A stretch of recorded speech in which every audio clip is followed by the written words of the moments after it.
it's interesting what you just heard in Texas. Here's Texas now in the reopening. And there's part of me that empathizes. 2.5 months ago, Texas was like, we don't want to shut down. We don't have a problem yet. And maybe in hindsight, they were correct, but now they do. But now they don't want to shut down.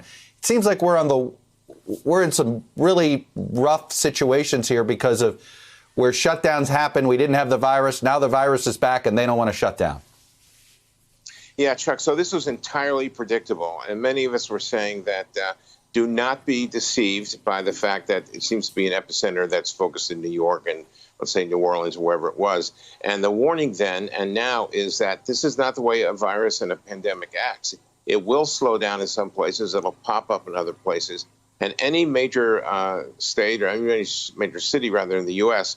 That thinks they're somehow not vulnerable to getting this virus is really fooling themselves and putting a lot of people in danger, Chuck. And listen, we're going to have to really buckle down. This is the first wave. It's going to get worse the first wave, and then we're going to have a second wave sometime in the fall, Chuck. I was just going to say, in your mind, we're still in the first wave, and and I'm curious to see now. We see states that didn't have big spikes 2 months ago. And is that even more indicative to you that this is still part of the first wave?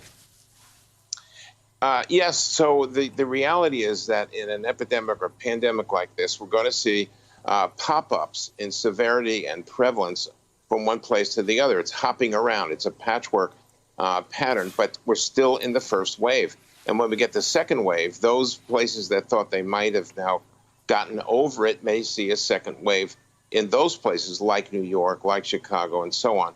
So this is a mysterious virus. It's a new virus that we haven't been exposed to before, and there's so much that we don't know about it. But I will say definitively it was far too early to reopen businesses. And by the way, people took that message of reopening as, oh, we're getting back to normal, and that's why we're seeing behaviors like in the restaurants in Texas. But it's very dangerous, Chuck. Hey there, I'm Chris Hayes from MSNBC. Thanks for watching MSNBC on YouTube. If you want to keep up to date with the videos we're putting out, you can click subscribe just below me or click over on this list to see lots of other great videos.